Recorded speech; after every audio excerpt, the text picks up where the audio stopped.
This is the Humanist Report with Mike Figueredo. The Humanist Report podcast is funded by viewers like you through Patreon and PayPal. To support the show, visit patreon.com/Humanist Report or become a member at humanistreport.com. Now, enjoy the show.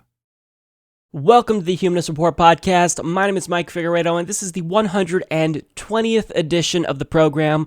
Today is Thursday, November 23rd. It is Thanksgiving, and I am definitely not thankful for our FCC, who decided to ruin the holiday by announcing their rollback of Title II net neutrality regulations. So if you hadn't already guessed, that is what this episode will be about. But of course, as usual, before we get into the issues, I want to take a moment to thank all of our latest Patreon and PayPal contributors. This week we have Alana White, Brian Danzer, Kathy Cowan-Becker, Charles D. Fernandez, Cole Shores, Dave Foreman, David Tadros of 4-H Games, Aaron S. Rapson, Ricardo Palomares, Rose Gomez, Scott Luke, Tejo Arponen, Vagard, and William Kirk. So thank you so much to all of these kind individuals. If you would also like to support the show, you could visit humanistreport.com/support or check out patreon.com/humanistreport. So on today's net neutrality centric episode, we're going to talk about the FCC's newly announced plan to officially kill net neutrality. We'll talk about the lesser known ways that the FCC is actually making the internet worse and less accessible to poor people. We'll talk about public support for net neutrality and how the FCC is opening the door to media monopolies.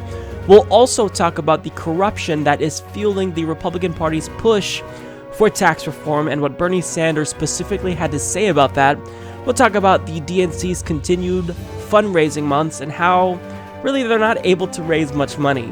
Apparently that progressive purge isn't working out too well for them. We'll talk about the Keystone XL pipeline's newest spill. And finally in this episode, we'll talk about multi-millionaire Stephen Cloobeck, who attacked Bernie Sanders for saying something that was rational. All of these topics will be discussed in today's episode. It probably won't be the most enjoyable podcast, so I'll refrain from saying enjoy the show. But I think that the attack on the internet, which is really the last beacon of hope for our democracy, is an issue that is too important to not make the main focus of this episode. So let's just jump right into it.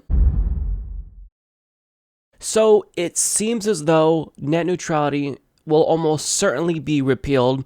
We had an announcement from the FCC which stated their intent to fully repeal Title II net neutrality regulations.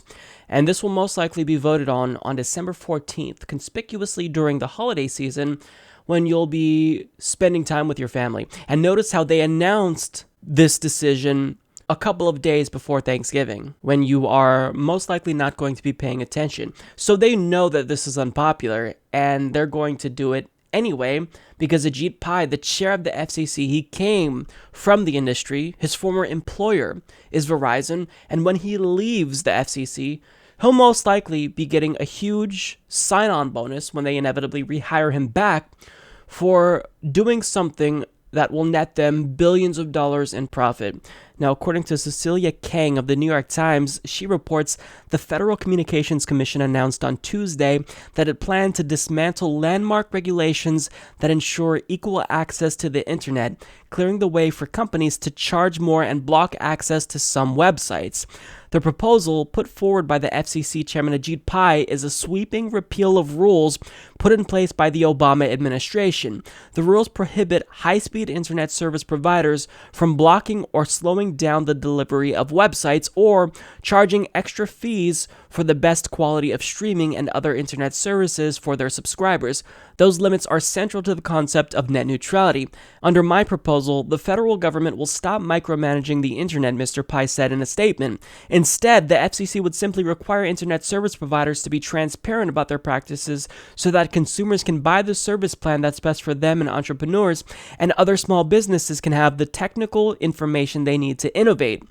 The proposal from Mr. Pai, a Republican, is widely expected to be approved during a December 14th meeting in a 3-2 party line vote from the agency's 5 commissioners, but some companies will probably put up a legal fight or actions by lawmakers to prevent it from taking hold. Mr. Pai signaled his intention to dismantle the existing rules in April. The action on Tuesday by Mr. Pai, who was appointed chairman by President Trump, is the centerpiece of a deregulatory agenda that has also stripped television broadcasters, newspapers, and telecom companies of a broad range of regulations meant to protect the public interest. The telecom companies on Tuesday cheered Mr. Pai's proposal. So when this vote happens, this will mean that we're going to see a completely different internet. The internet will cease to exist as we know it.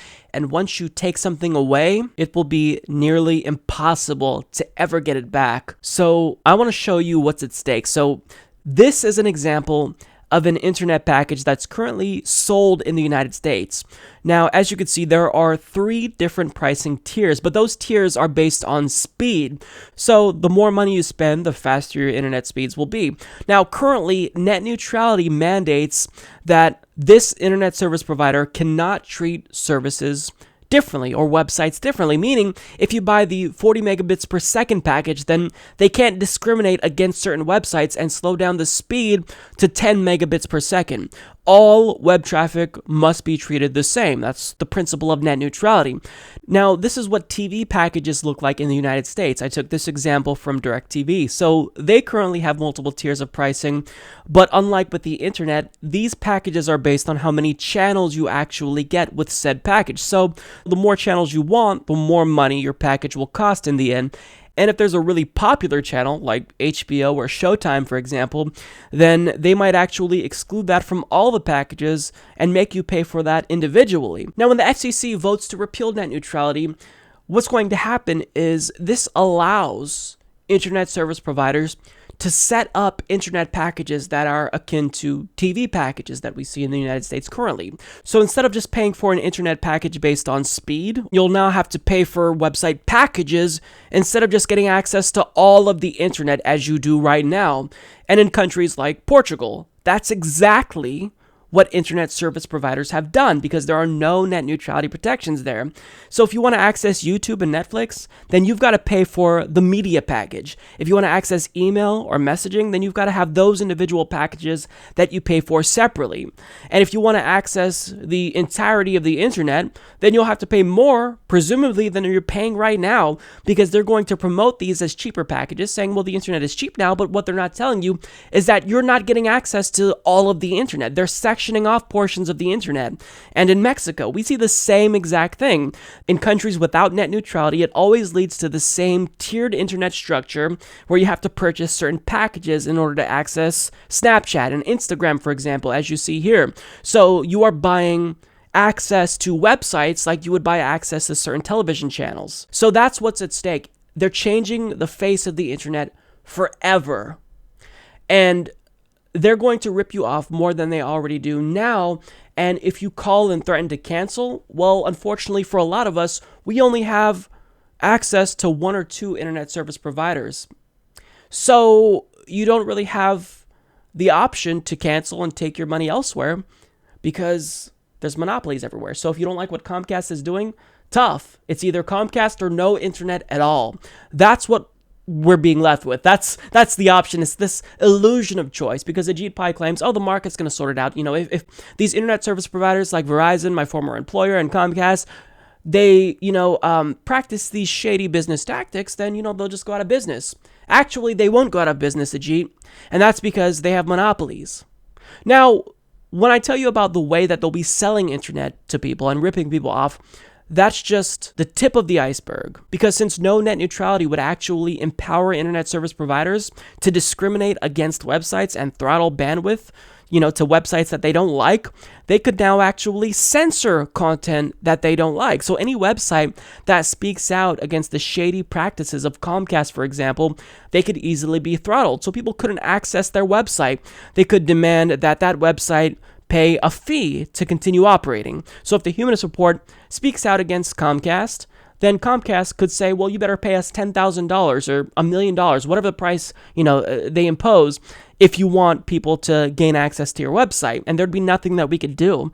Now, if a competitor like Netflix threatens the business model of Comcast, they could throttle that streaming service in order to influence people to buy their television packages or their own streaming service. That's what Comcast actually did in 2014, and that is what actually prompted the reclassification of the internet as a utility under Title II of the Communications Act in the first place. So we are looking at the worst case scenario. All of what I'm talking about probably won't come to fruition immediately. There's going to be a long legal battle ahead, but make no mistake about it. This is what this vote will do. I know that we are all trying to celebrate the holidays and spend time with our families, but we've got to take action. So here's what you can do to make a difference. First of all, you can go to verizonprotest.com to find a protest outside of a Verizon store near you. Since Verizon is one of the main companies lobbying to kill net neutrality, you could send a huge message to them if you protest outside of their stores. Also, you can tweet to Ajit Pai at Ajit Pai FCC.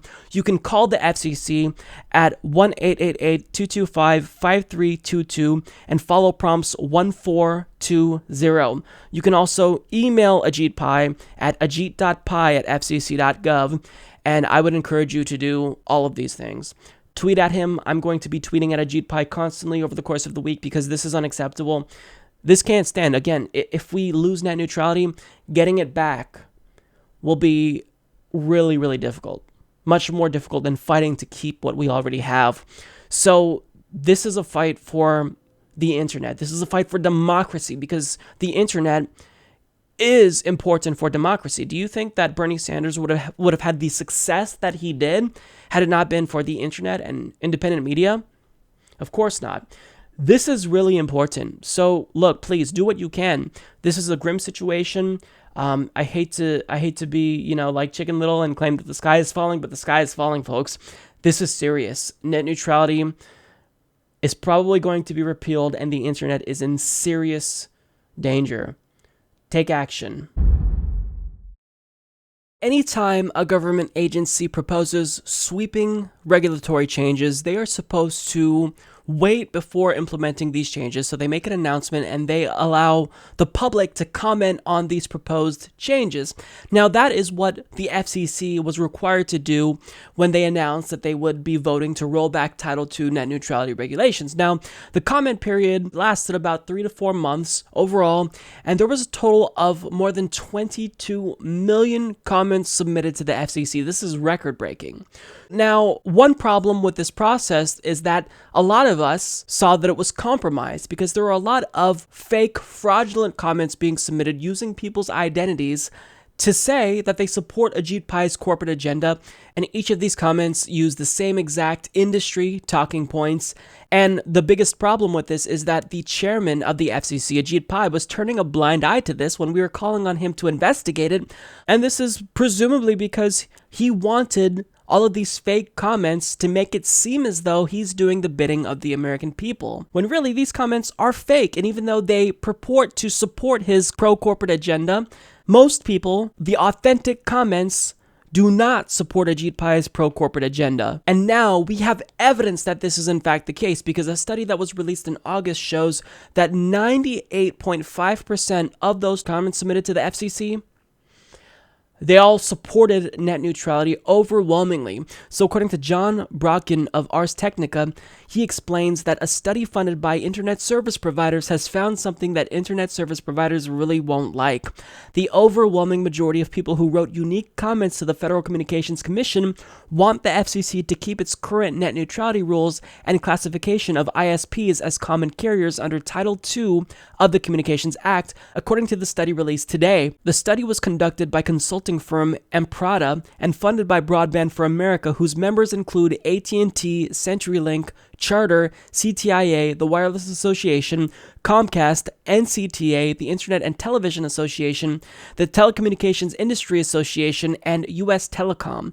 When Emprata analyzed all 21.8 million comments at the time, including spam and form letters, 60% were against FCC Chairman Ajit Pai's plan to repeal Title II classification, and 39% supported the repeal plan. But the number shifted starkly in favor of keeping the Title Title II rules when excluding duplicates in order to analyze just unique comments written by individuals. And Prada wrote, there are considerably more personalized comments appearing only once in the docket against repeal, 1.52 million, versus 23,000 for repeal. Presumably, these comments originated from individuals that took the time to type a personalized comment. Although these comments represent less than 10% of the total, this is a notable difference. That amounts to 98.5% of personalized comments supporting the current rules. Form letters constitute the majority of comments on both sides. This was especially pronounced in the case of anti-Title II comments. The overwhelming majority of comments for and against repealing Title II are form letters, pre-generated portions of text that appear multiple times in the docket. The form letters likely originated from numerous sources organized by groups that were for or against the repeal of Title II. Form letters comprise upwards of 89.8% of comments against Title II and upwards of 99.6% of the comments for Title II repeal. So 98.5% support net neutrality, and they don't want Ajit Pai and the FCC to repeal Title II protections. But the FCC is poised to do that anyway. The FCC has gone rogue. They're not listening to the American people. The whole point of having a public comment period is to make sure that unelected bureaucrats don't do things that undermine the will of the people. But here they are with more than 20 million comments telling them, leave the internet alone. And they're going to do what we don't want them to do. They're doing the exact opposite, and they're not listening to us. Now, this is just based on comments that were submitted to the FCC, but when you actually poll the broader public, normal people overwhelmingly approve of net neutrality, and they don't support Ajit Pai's pro-corporate agenda. One poll by the Morning Consult and NCTA found, quote, 61% either strongly or somewhat support net neutrality rules, while 18% either strongly or somewhat oppose them. Another 21% either did not know or had no opinion. And those people who had no opinion probably don't know what net neutrality means, because not only is the topic of net neutrality a pretty complex and convoluted subject, but there's been so much propaganda and disinformation that these internet service providers who have been lobbying to kill net neutrality has been trying to spread. I mean, go to Comcast and their YouTube channel, go to the Verizon YouTube channel, and you see videos where they are just brazenly lying about net neutrality. So of course, that number would be a lot higher if people actually had the facts. But I mean, still, 61%, that's the overwhelming majority of the public. But this poll isn't the only poll that shows that most Americans support net neutrality, because Mozilla actually conducted a poll with Ipsos with approximately 1,000 Americans and found widespread support for net neutrality across party lines. So 76% of Americans in total support net neutrality, and when you control for party affiliation, 81% of Democrats support it, and 73% of Republicans support it. So this is a bipartisan issue. Net neutrality is supported by everyone, and anyone who's opposed to net neutrality, they probably just don't fully understand it. We all know that our own president doesn't know what he's talking about when it comes to net neutrality, because he tweeted out in 2014 that net neutrality allows the FCC and the government to discriminate against conservative websites. But in making this ignorant statement, clearly he doesn't know what the fuck he's talking about, because, I mean, this allows internet service providers like Comcast and Verizon to discriminate against any website, including conservative websites like Breitbart. So all these websites that are conservative and right-leaning who are doing propaganda at the behest of Ajit Pai and FCC, first of all, you could just look at the comments and see that their conservative viewers don't agree with them. And second of all, I hope that they're the first who are throttled and affected by this, because in towing the party line and going along with everything that the Republican Party does, you're going to make yourself look really foolish when you see how this fucks over your own business and your own website. So in repealing net neutrality, Ajit Pai and the FCC, they are brazenly undermining the will of the people. This is unacceptable. When you have 98.5% of Americans on board with anything, that's an anomaly. It's almost miraculous, right? That never happens. They don't want net neutrality to be killed. They like that it's classified as a utility under Title II of the Communications Act of 1934. So why is it that unelected bureaucrats get to undermine the will of the people? A majority of Americans support net neutrality, and almost all of the comments submitted support net neutrality to the FCC. So how can they, after supposedly accepting feedback from the public, go against the public? It's because the FCC has gone rogue and Ajit Pai has a corporate agenda. I'm going to say this again, and I sound like a broken record, but I think this is an important point to make. Ajit Pai served as an attorney. He was legal counsel to Verizon before he served on the FCC. So with this revolving door in Washington, D.C. and the way it works, you can guarantee that after he successfully kills off net neutrality, Verizon will hire him back and they'll welcome him with open arms and probably a really big hiring bonus. And he is just counting the money ahead of time in his head. He's gonna go on vacations. He's gonna buy mansions. You know, he knows that even though he's ruining the internet for everyone and as a result actually harming democracy, since the internet is so crucial to democracy, he doesn't care.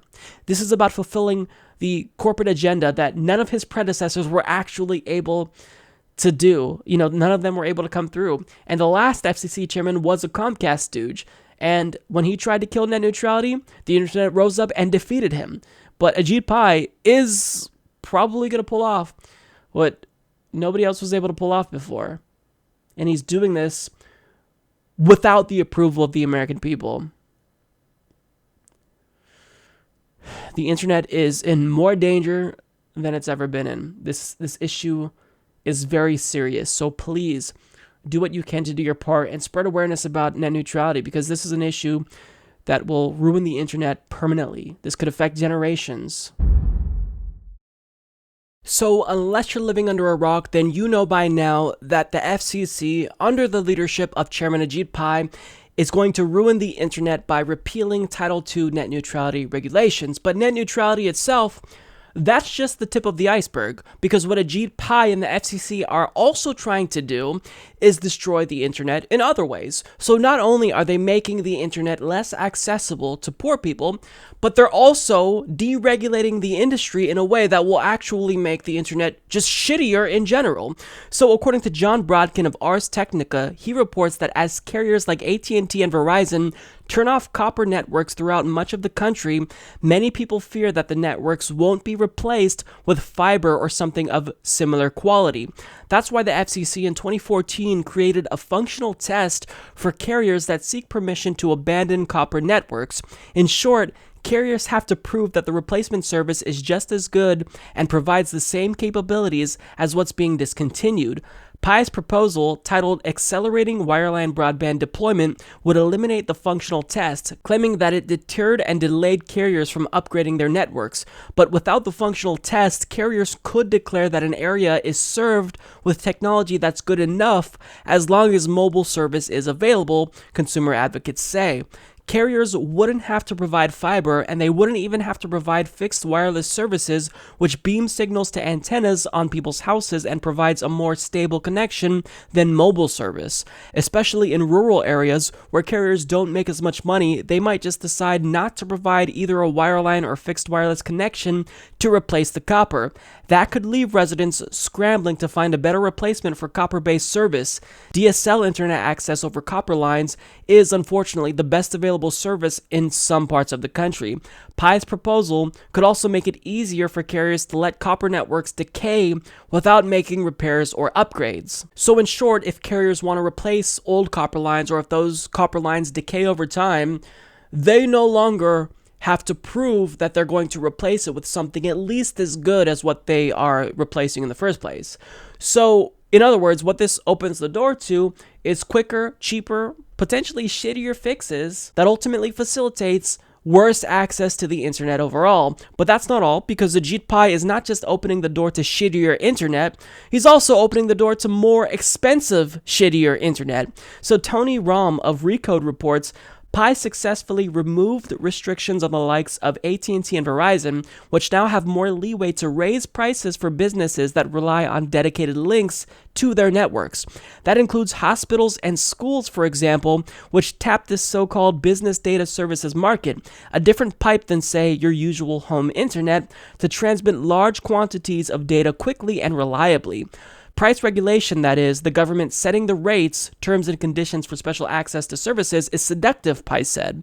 Who can possibly resist the promise of forcing prices lower right now? But in reality, price regulation threatens competition and investment. See, and he keeps repeating this. He keeps saying that he has to deregulate the internet and make the internet shittier for everyone else because all these regulations that protect the internet from these greedy internet service providers like AT&T, Comcast, and Verizon, well, that just stifles competition and investment.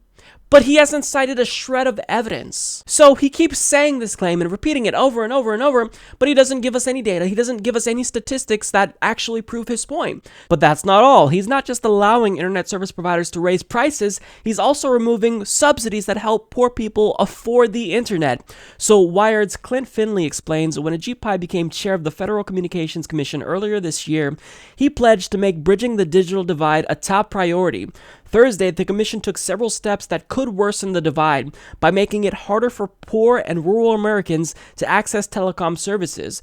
In particular, the agency said it is considering changes to its Lifeline program that helps low-income Americans pay for telephone and internet service and to allow telecom companies to decommission aging DSL connections in rural areas without replacing them. The proposed changes to the Lifeline program would reduce the available subsidies, make them available to fewer people, and cover fewer carriers. And make no mistake about it, the internet is crucial to democracy. So if Ajit Pai and his corporatist Republican agenda can reduce access that poor people have to the internet and restricts their ability to easily obtain information, then that helps his party win. That helps large corporations like Comcast, AT&T, and Verizon, his former employer, deceive the American people. Because by reducing the availability of this subsidy, that's exactly what happens. Less poor people will be able to afford the internet. The internet is already very expensive. The United States is way behind Europe and other countries. We're actually even behind some third world countries when it comes to our access to the internet and quality of the internet and speeds. But he's making all of this worse. By deregulating the telecom and internet service providers, he is making it so that way they can offer us worse internet, and he's making it so less people will be able to access the internet. It's awful, but I mean, hey, it's not all bad news because the FCC is actually taking steps to curtail robocalls. To say that Ajit Pai is a disaster, it's the understatement of the century. He's a threat to democracy. How about this, Ajit? We'll keep robocalls if it also means we get to keep net neutrality in the internet as it is, and you don't deregulate the hell out of the industry. But of course, I've said it once, I'll say it again, he came from the industry. He served as legal counsel to Verizon, who's lobbying to kill net neutrality. So they're going to give him a lot of money when they inevitably hire him back. I mean, this is corruption. This is a conflict of interest. If you came from the industry, obviously, you shouldn't be regulating that industry. So look, Ajit Pai, he's not just destroying net neutrality. He is ruining the internet forever. These are changes that we're not going to be able to get back most likely. I mean, once you deregulate the industry to hell, I mean, those companies are going to fight harder than ever. Comcast and Verizon, they're going to lobby more than ever to make sure that they stay deregulated. And that's a problem. So, I mean, the internet is important. It's crucial to democracy, and Ajit Pai is ruining it for everyone. So on the show, we've talked about how Ajit Pai is ruining the internet by deregulating internet service providers and the telecommunications industry, but he's also corporatizing the internet. And he's not just doing that to the internet, he's also doing it to local media stations. So what he's doing in deregulating the industry, he is paving the way so that way at the local level, we see a bunch of Fox News level propaganda outlets across the country. Now, Andy Kroll of Mother Jones explains on Thursday, the Republican-led Federal Communications Commission voted on a series of actions that would eliminate regulations for local media ownership while approving a new TV broadcast standard developed by Sinclair.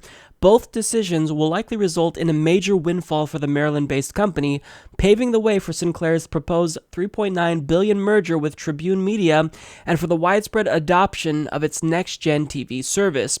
The FCC's announcement helps pave the way for Sinclair's mega merger with Tribune Media, a deal that would give the company well over 200 TV stations, including in New York, Los Angeles, and Chicago, the country's three biggest media markets. The FCC also voted to to remove the 40-year-old ban on a company owning a newspaper and a TV or radio station in the same media market as part of the FCC's deregulatory spree on Thursday. So this would be a disaster. We already know what propaganda does to this country, but if we see this replicated at the local level, if it becomes more prevalent across the country, generations will be brainwashed by Sinclair's propaganda. This is a right-wing company, and Ajit Pai is paving the way for them to basically own all the media and control all the media that we see in these states. And again, that includes New York, Los Angeles, and Chicago. But when it comes to why this matters, Sue Wilson of Common Dreams explains that this is a nifty way to reduce down to just one newsroom, then dictate whatever information that corporation does and does not want you to know in this democracy. It's exactly what happened with radio. Back in the day, when lots of companies owned 40 radio stations, the broadcast industry made big promises that local information would be much more diverse if they could simply own many more stations. The 1996 Telecommunications Act resulted in a handful of corporations owning thousands of stations and force-feeding conservative programming down our country's throats ever since. No debate, no opposing opinions allowed. Now the FCC is quietly trying to do the same thing to our local TV stations. In 2003, when they just tried to allow TV stations to own newspapers, 3 million people rose up and said no. Now they want to allow the newspapers plus all the TV stations in one town to have the same owner, and they're not even asking for public comment. This would be devastating. It would be absolutely devastating on a grand scale. It just paves the way for right-wing propaganda at the local level, because currently when you watch your local news, I mean, really, they're pretty neutral. They're pretty tepid in support for either party. You know, they usually just report local events and whatnot. But if this goes through, if this happens, I mean, you see ownership of the media by one company that can control the narrative and do propaganda on behalf of the corrupt Republican Party. I think that we need objectivity in the news, but this will reduce objectivity in the news. So when it comes to something like this happening, typically I would say, well, we're going to really have to make sure that we support independent news outlets like the Humanist Report, Secular Talk, and whatnot. But with net neutrality, we don't know what's going to happen with these types of shows. The FCC, you know, in empowering Verizon and Comcast to throttle traffic, they could throttle traffic to YouTube if YouTube doesn't shut channels like mine down. Now, look, I'm getting way ahead of myself. I don't know that that's going to happen, but the future, you know, there's so much unknown right now because of what the FCC is doing that we have to entertain these disaster scenarios in our minds so we can be prepared to fight them. But I mean, look, these companies, they're going to be innovative and creative in the ways that they fuck us over, really. So we can't even begin to imagine what types of consequences will ultimately come to fruition as a result of the FCC's deregulation spree. But all we know is that it doesn't bode well for the American people, and certainly it's not going to bode too well for democracy overall. So I'll say it again, Ajit Pai is absolutely a threat to democracy. For one unelected official, and really it's not just him, it's the other Republicans, but I mean it's under his leadership, he's the one who is pushing for all of this. For one unelected bureaucrat to have such a tremendous impact, Congress has got to get involved. He is undermining the will of the people, brazenly so, and he doesn't even care.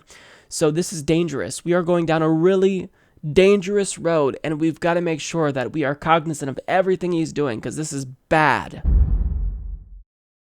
Last week, the Republican Party had two major victories when it comes to their push for tax reform in the United States. So first, their legislation cleared the Senate Finance Committee in a 14-12 vote, and it also passed in the House along party lines with only 13 Republicans going against their own party.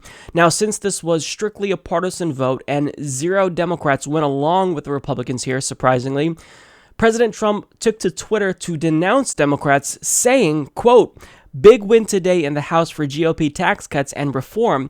227 to 205, 0 Dems. They want to raise taxes much higher, but not for our military. If Democrats were not such obstructionists and understood the power of lower taxes, we would be able to get many of their ideas into bill." Now, keep in mind that the president is expecting them to go along with a tax plan that's political suicide for Democrats, because what this bill does is it raises taxes on the middle class over time, and it lowers taxes on the richest Americans in the country. And not only that, now their proposal also includes a repeal of the individual mandate of the Affordable Care Act, which could facilitate a 10% increase in monthly health insurance premiums overall. So in opposing this bill, the Democratic Party is not being obstructionist. Surprisingly, they're on the side of the American people because this is a horrendous bill.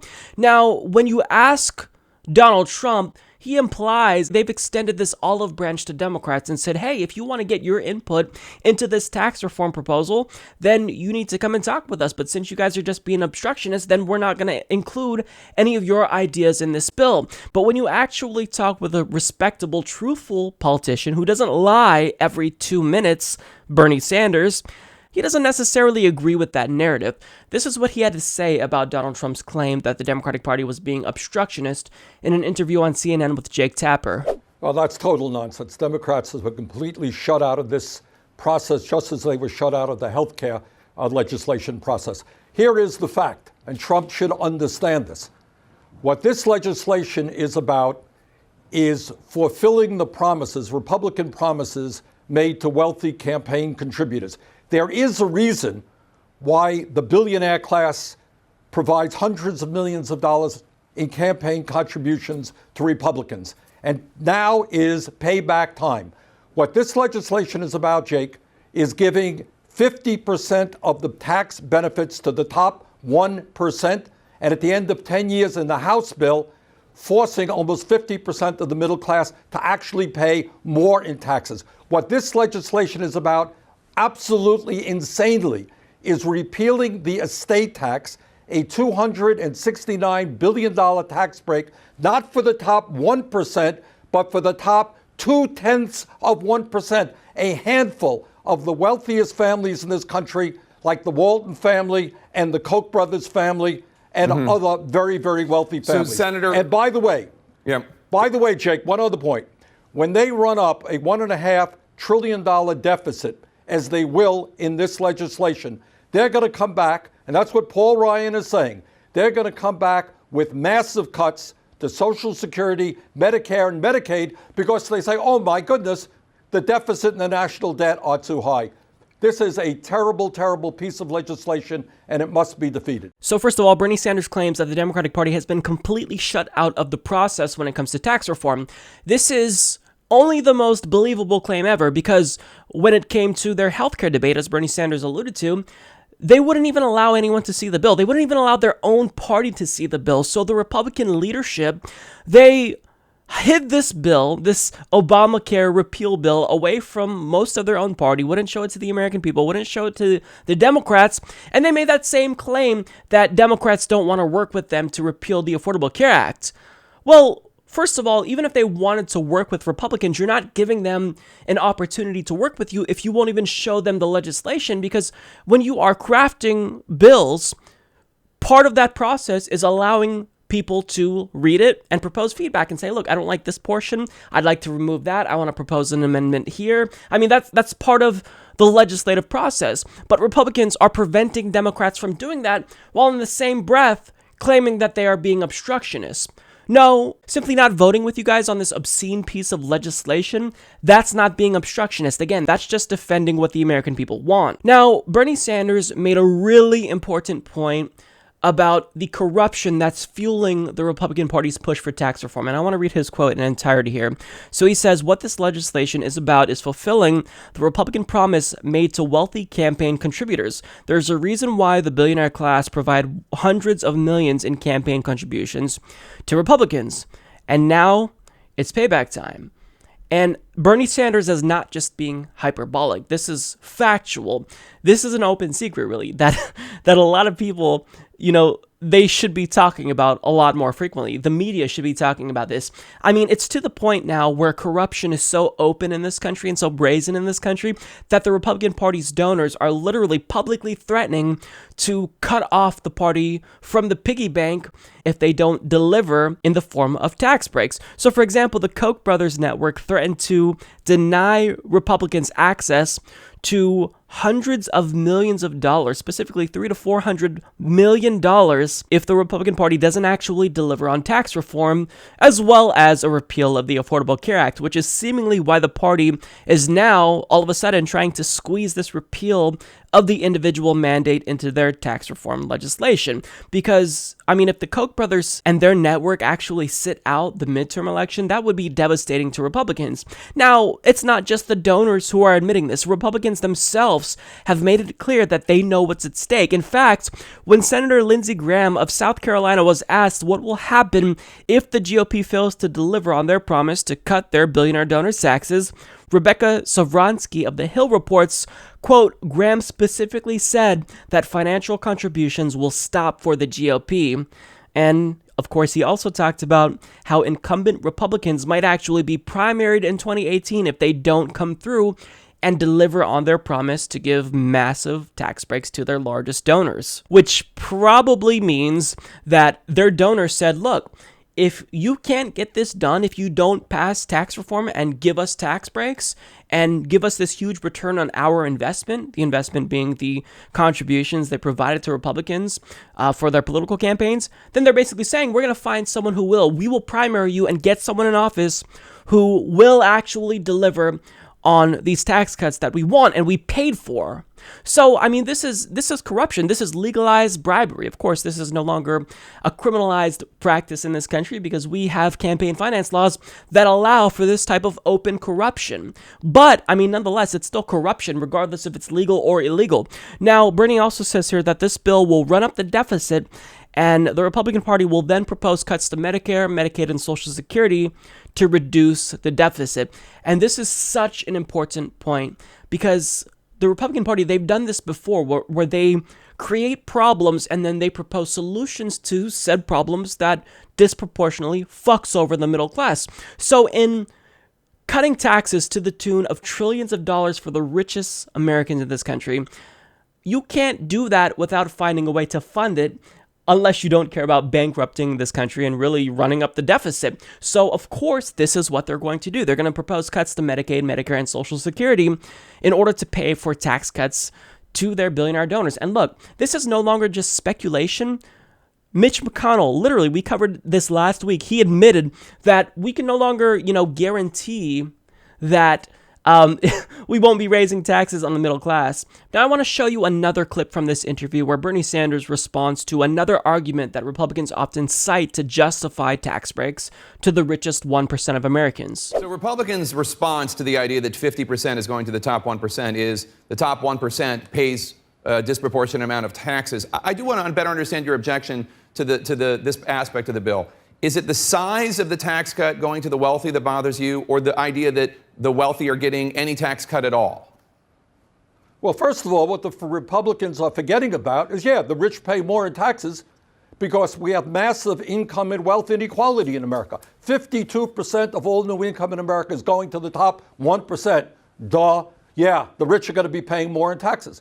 But does anybody watching this program really believe that the major crisis facing our country, when the middle class is shrinking, when our infrastructure is falling apart, when young people can't afford to go to college or are leaving school deeply in debt, when 28 million people have no health insurance, does anyone really think that the major crisis facing this country is the need to give hundreds of billions of dollars in tax breaks to the very richest people in this country? No, Bernie, nobody thinks that. And what's really mind-boggling to me is that Republicans, anytime they do something to screw over the American people, which is 99.9% of the legislation that they push, they almost always try to veil it and lie to us and get us to think that, what they're doing really will help us out in the end. But in this instance, I mean, they're not really trying to hide the fact that they are pushing for tax reform vociferously, specifically at the behest of their donors. I mean, you have the Treasury Secretary, Steve Mnuchin, admitting that repealing the estate tax specifically would help rich people the most. You also see Trump's National Economic Director and the former president of Goldman Sachs, mind you, Gary Cohn, admitting that CEOs are actually the most excited about the Republican tax plan. I wonder why that's the case. It's because this tax plan is just a huge gift to the Republican Party's donors, since they've been delivering and contributing to the campaigns of Republican politicians over the course of years and years and years. Now they're saying, finally, look, now that you're in office, now that you control all branches of government, it's time that we get a return on all this money we've been pouring into your campaigns. Now, in this interview, I'm going to show you one last clip where Bernie Sanders responds to another misconception about tax reform that is being pushed by the Republican Party. The centerpiece of this tax bill is a significant reduction in the corporate tax rate. Is it not true that lowering corporate tax rates would encourage more companies to set up shop here in the United States and discourage them from doing it? It's not true. No, it's not true in this sense. First of all, the Republicans are not telling the truth about the effective corporate tax rate. Nominally, it is 35%. Effectively, it's somewhere around 14 or 15%. Second of all, what they are trying to do is pass what is called a territorial tax program, which will, in fact, lower taxes for corporations that invest abroad. In fact, a very serious argument can be made that their legislation will result in the exodus of jobs from the United States, companies going abroad, paying lower taxes there. Our job right now is to end the absurdity of 1 out of 5 major profitable corporations in America today not paying a nickel in federal taxes. Their legislation would make it worse. And by the way, Jake, what they are also doing is making permanent the corporate tax breaks, making temporary the tax breaks that benefit working families and the middle class. Absolutely crazy. So to me, I think that's probably the most important thing that can be said about tax reform. Even though the nominal corporate tax rate is at 35%, well, that doesn't really matter because they're not paying 35%. These large multinational corporations, they take advantage of loopholes and they exploit our convoluted tax system. They take advantage of tax havens. And there's a reason why a lot of companies are actually paying $0 in taxes. And that's because our tax system does not hurt large multinational corporations.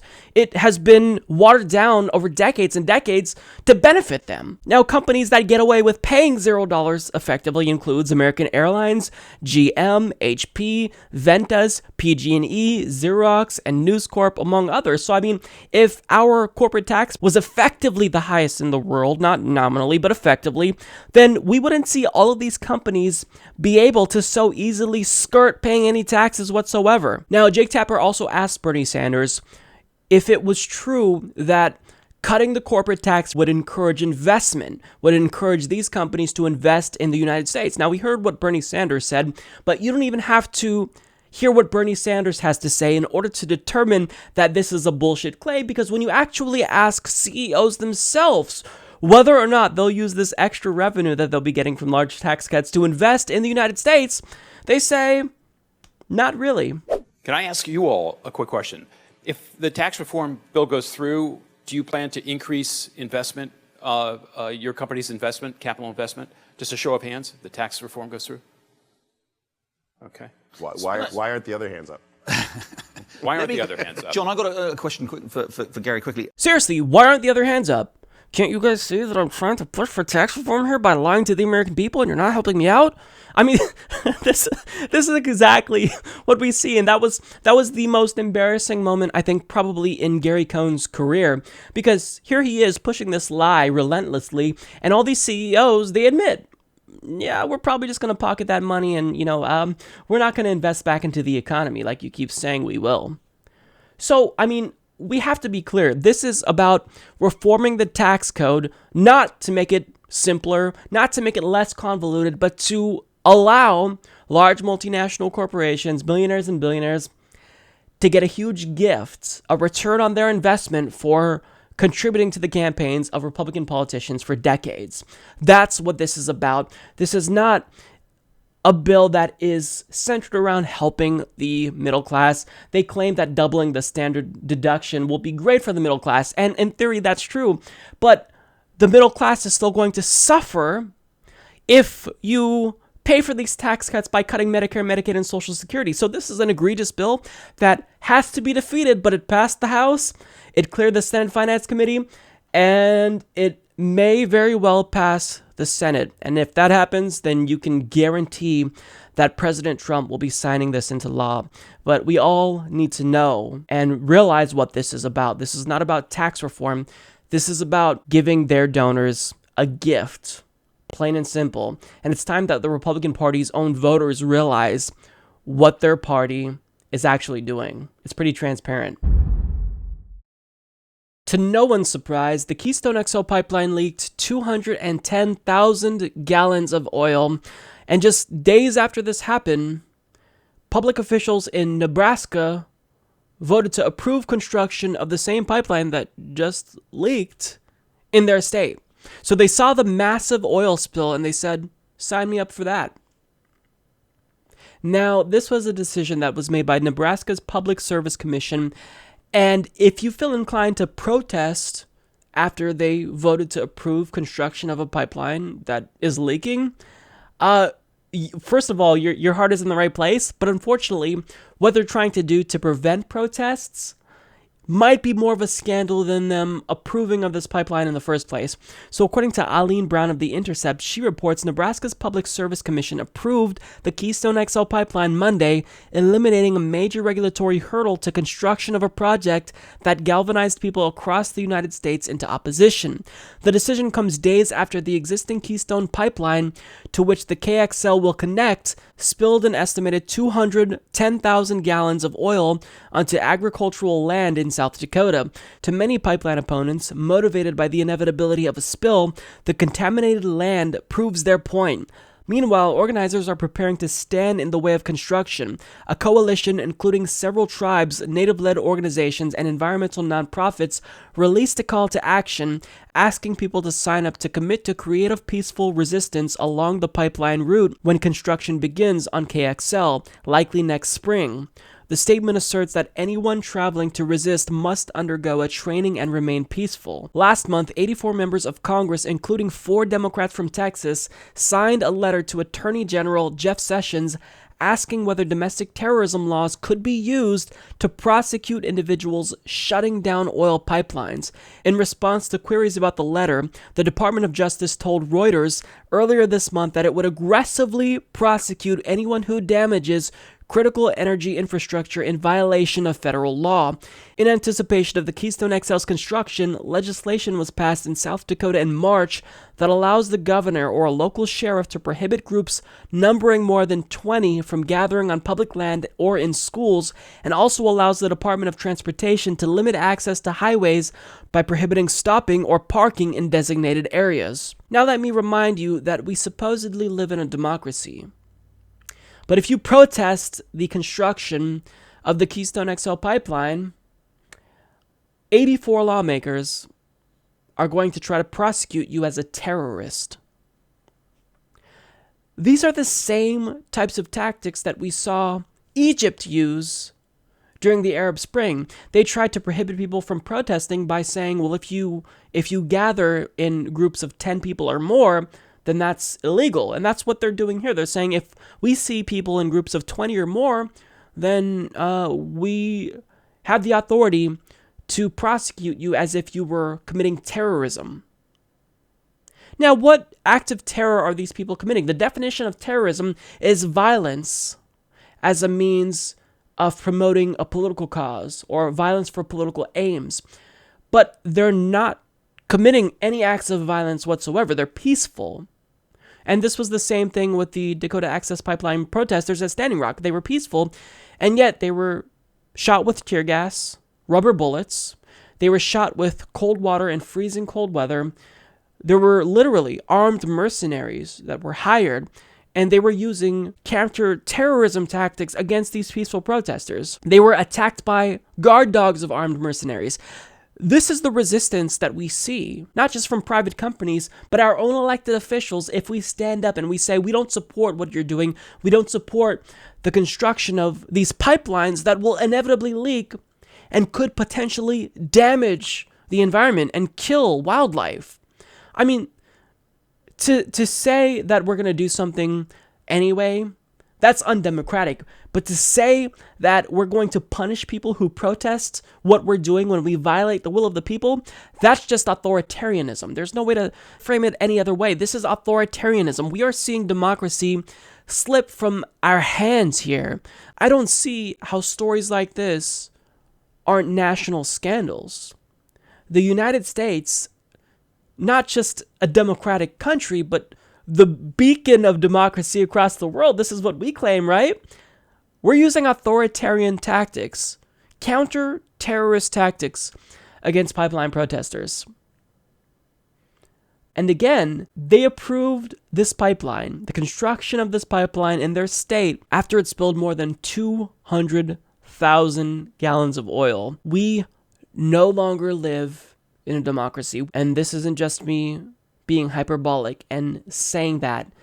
This is based on the data. A Princeton University study published in 2014 by Dr. Gillens and Page actually found that normal citizens have a statistically non-significant impact on policy outcomes, whereas the elites and special interests, i.e. multinational corporations, and private interests, they have all the say on policy outcomes. So if you don't want something to happen, if you don't want your public officials to side with corporations who destroy the planet because they want to make profits, too bad.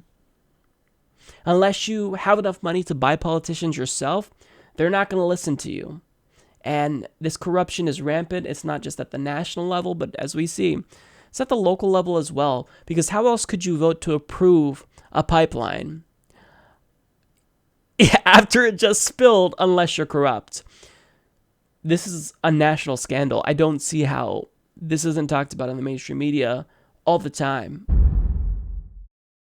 So the DNC, particularly Chairman Tom Perez, they've had a really difficult couple of months, to say the least.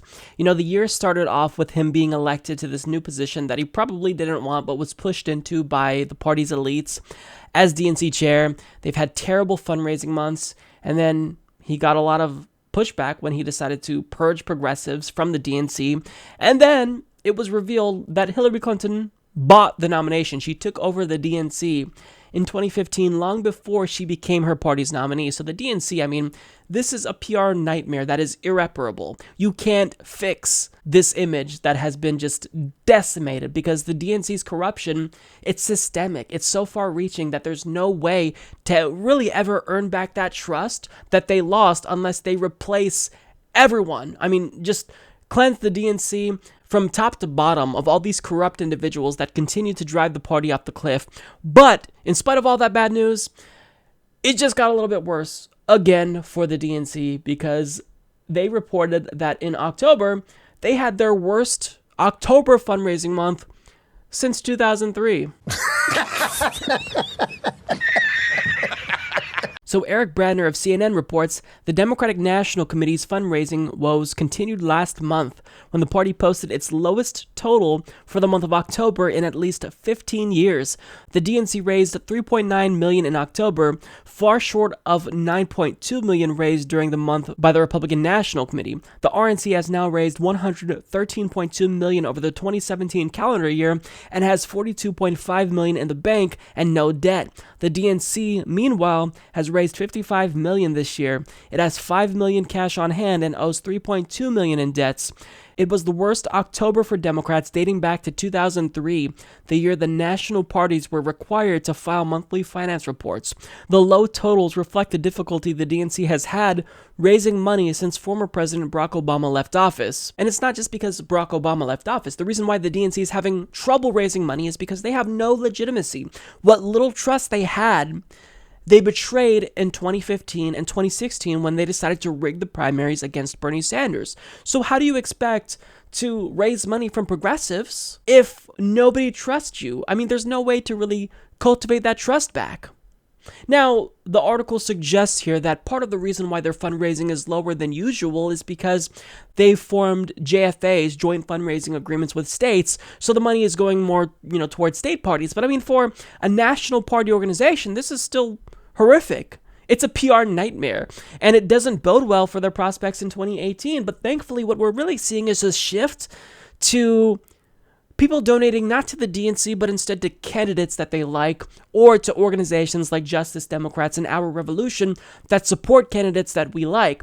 So that is important. That's really important, because we're taking power away from the DNC, and we're saying, we have the power. We're putting that money in candidates that we like, and we're not allowing the DNC to control who gets money and who doesn't. Because when you allow the DNC to make decisions on behalf of the party, Well, when progressives like James Thompson runs, what do? They just ignore that race. I mean, look at Lee Carter. They ignored him, a Democratic Socialist. They ignore progressive campaigns. They don't come out to support progressives.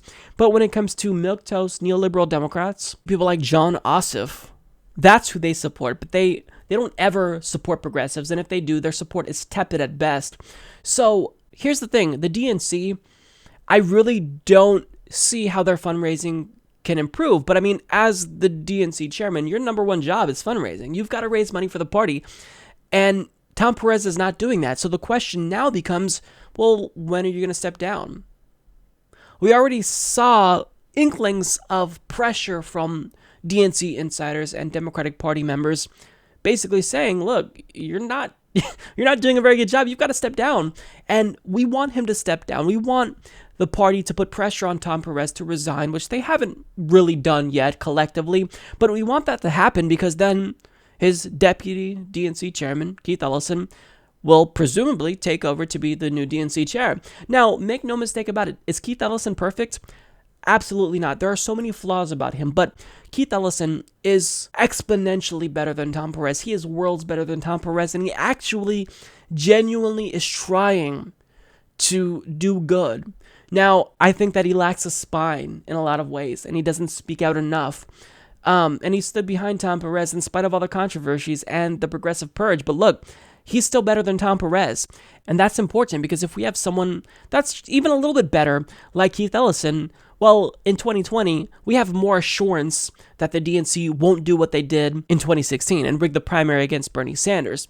So look, this DNC fundraising, issue, the fundraising woes, as the article puts it, that they're experiencing, this is a self-inflicted wound. You can't expect to raise money from people after you defrauded them. I mean, people donated money to the DNC, and that's because you said that you were running a fair, impartial, neutral primary, but it turns out you took their money and lied to them. So how are you going to expect people to trust you when you defrauded them? You can't. That's why they're losing. Progressives are very generous.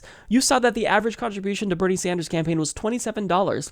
So the DNC, they don't know what they did in screwing over progressives. They basically shut themselves out of access to a progressive piggy bank that would have been willing to donate to this organization in order to defeat Republicans. But, they decided that they wanted to be corrupt and defraud progressives instead.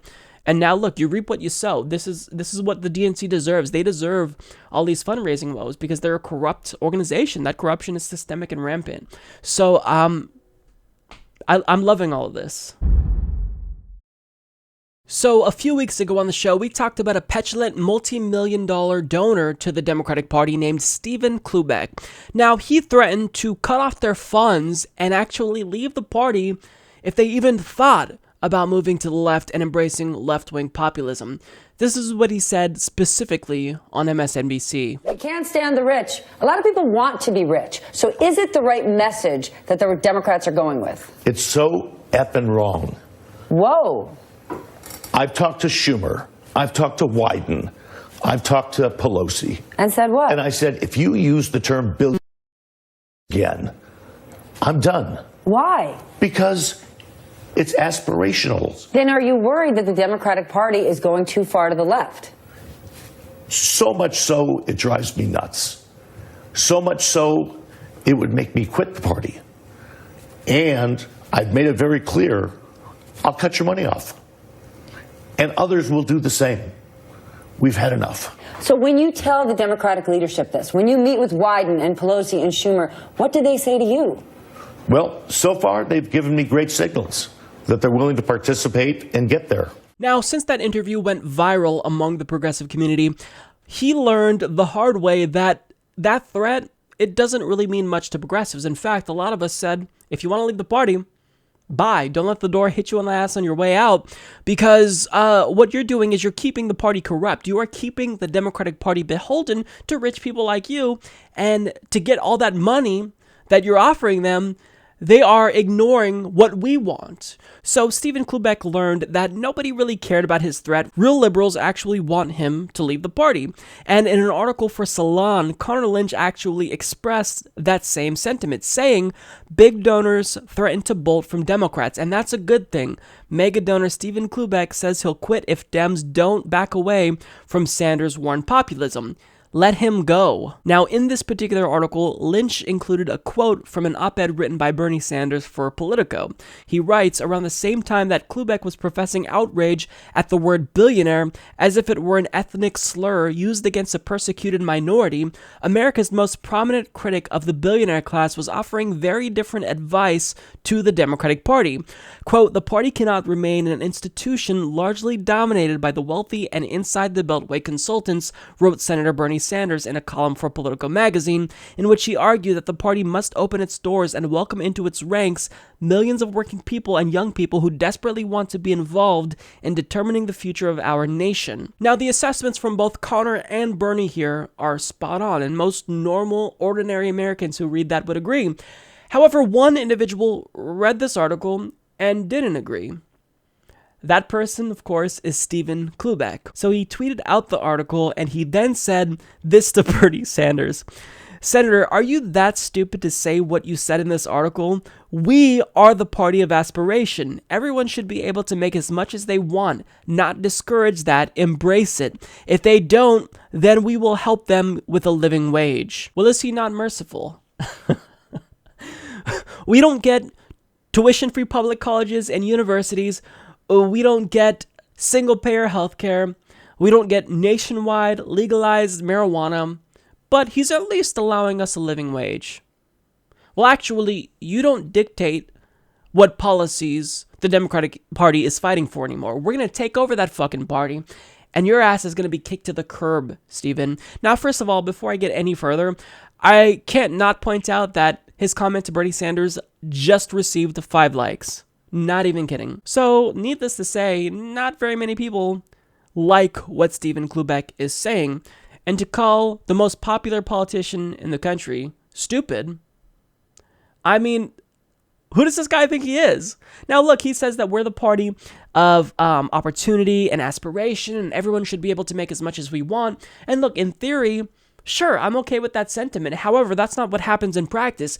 You rich assholes make as much as you want, but what you do is you shift that tax burden away from yourselves and onto us, and then that limits us from making as much as we want. We have to pick up that tax burden. When you greedy pigs don't pay for your taxes, you get everything. You get to buy politicians. You get to call politicians. You have access to them that we don't have. Meanwhile, you're threatening to leave the party if they don't continue to exclusively do your bidding. But what we're saying, Stephen, is not that we want to round up all the millionaires and lock them in jail. All we're saying is that maybe it's our turn to get a tax cut. Maybe it's our turn to have our tax dollars invested back into us and not into the military-industrial complex, and not to pay for tax cuts for millionaires and billionaires. That's all we're saying. It's not controversial to us. It's only controversial to you because if your taxes go up, then you might have to decide between an extra private jet and another mansion and not be able to buy them both. Your greed, the greed of your class, has killed the middle class. We don't even have a middle class. The American dream is dead. And as George Carlin stated, you have to be asleep to believe it because it doesn't exist. There is no American dream anymore because you guys raided the piggy bank that is the U.S. government. You bought off politicians. You got them to do all your bidding for you. And now all we're saying is, hey, it's our turn. It's time that government looks out for us. But you've got a problem with that because you're greedy. You can't even fathom the Democratic Party moving further to the left, and you incorrectly claim that they're already moving to the left when they're not. The party has moved further and further to the right. They have. That's just a fact. Since Clinton, he shifted the party to the right. The Clintons basically ruined the party. Now, this was in response to the Reagan Revolution because he came and said, you know what, we don't need a New Deal. We need deregulation. We need tax cuts for the rich. And then that got a lot of people excited. So liberalism, it wasn't as popular back then. So the Democrats responded by moving to the right to compete with the increasing popularity of Reagan Republicans. And that shift to the right didn't stop. They're still moving further and further to the right, to where we see Democrats, progressives like Elizabeth Warren, voting to authorize $700 billion military spending bills. So to say that the Democratic Party is moving to the left is absurd. I wish it were true, but it's not. It's factually incorrect. You're not going to find a single political scientist that will tell you that the party is shifting to the left. Everyone knows that they're shifting to the right. You just have a skewed perception of reality because you live in your elitist bubble. So look, here's the thing. Stephen Cloobeck is a complete joke, and I am really glad that he's showing his true colors, because it's good to have this insight into what oligarchs think about us peasants. Really, they look down on us. It's clear when you look at Stephen Cloobeck's tweets. He thinks that we're dumb. He called Namiki Const darling, literally, when he was being condescending to her. They don't think highly of us. They think that we are inferior to them. But look, having money doesn't make you better than us, Stephen. It just doesn't. That's a fact. And even if you may be rich, we all have something that you don't have, Stephen, and that is a fully developed neck. We all have that. You don't have that. So your money can't buy you that, Stephen. So continue to be jealous, but I'll sit here and I will stretch out my neck because I have one. I'll end it there. This went off the rails.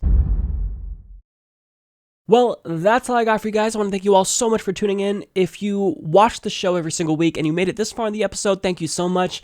And as usual, I have to send a huge thank you to all of our Patreon and PayPal contributors. You guys are crucial to this show's survival. And you don't know how much I appreciate your generosity. Thank you all so much. So I will see you all next week. I hope you have a phenomenal holiday week. I would say I hope you enjoyed the show, but I know you probably didn't, because this was just a really shitty news cycle, or a shitty news week to talk about. So hopefully you found it informative at the very least. I'll see you all next week.